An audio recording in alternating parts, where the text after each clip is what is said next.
जब मैं ये बात करता हूँ कि आपने अपनी सारी एक्टिविटीज़ का, अपने परफॉर्मेंस का रिकॉर्ड रखना है, साथ आपको ये भी रिकॉर्ड रखना है कि आपके कंपेटिटर्स क्या कर रहे हैं। सो आप कंपेटिटर्स को भी मॉनिटर करें कि वो किस तरह से आपको बीट करने की कोशिश कर रहे हैं और आपने उनको किस तरह से बीट करना है।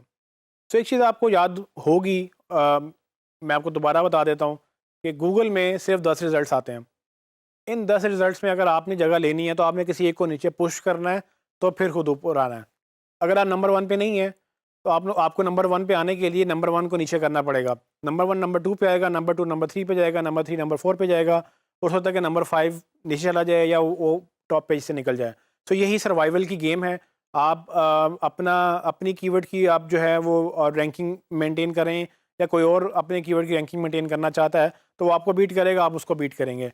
सो एसईओ में तो यही चलता है। ऐसा नहीं है कि आप एसईओ कर रहे हैं, सब एसईओ कर रहे हैं, वो भी नंबर 1 पे हैं, आप भी नंबर 1 पे हैं। नो। सो मेक श्योर ये करें कि आपने जिसको बीट करना है, उसके ऊपर नज़र भी रखें। नज़र रखने के लिए अगेन आप क्या कर सकते हैं, आप वही टूल यूज़ कर सकते हैं जिसमें आप कॉम्पिटिशन, उसकी रैंकिंग, उसकी मॉनिटरिंग, उसका कंटेंट कौन सा नया आ रहा है, उसके कीवर्ड कौन से यूज़ हो रहे हैं।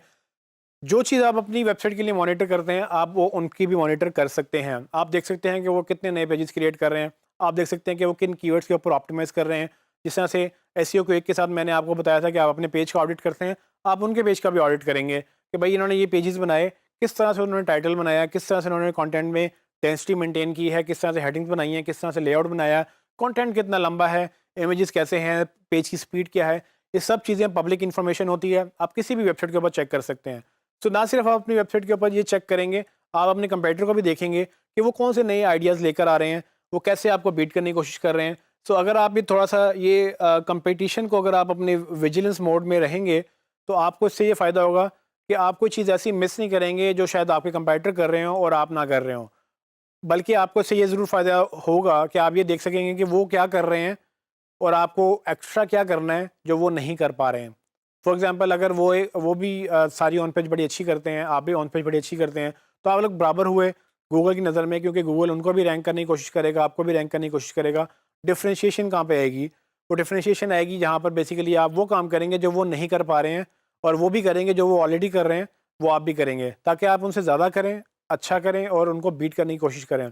इसमें सबसे ज़्यादा जो चीज़ें मेन आती हैं वो अगेन वेबसाइट के ऊपर बात आ सकती है कि उनका वेबसाइट अच्छा नहीं है, उनका स्ट्रक्चर अच्छा नहीं है, उनका लेआउट अच्छा नहीं है, स्पीड अच्छी नहीं है, या वो कंटेंट ही नहीं क्रिएट कर पा रहे हैं। तो आप अपने रिसोर्सेज लगाएंगे उन सारी चीज़ों के ऊपर जो आपके कंपेटिटर लगा रहे हैं, क्योंकि हमने उनको बीट करना है। ये याद रखिएगा कि अगर आपने गूगल में रैंक करना है तो किसी को बीट करना है तो आपने रैंक करना है, अदरवाइज हमारे पास कोई ऑप्शन नहीं है।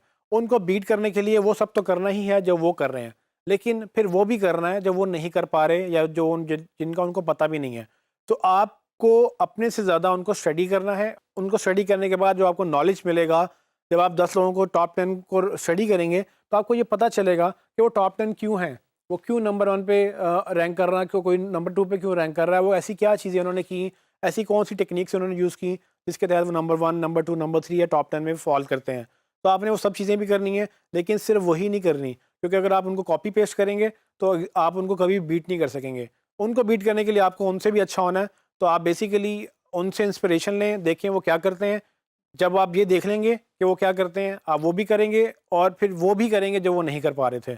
इससे क्या होगा कि आपका एक उनके ऊपर एक एज होगा, आप ज़्यादा बेहतर काम करेंगे और गूगल आपको इसका रिवॉर्ड करेगा और अल्टीमेटली आप उनको बीट कर सकेंगे।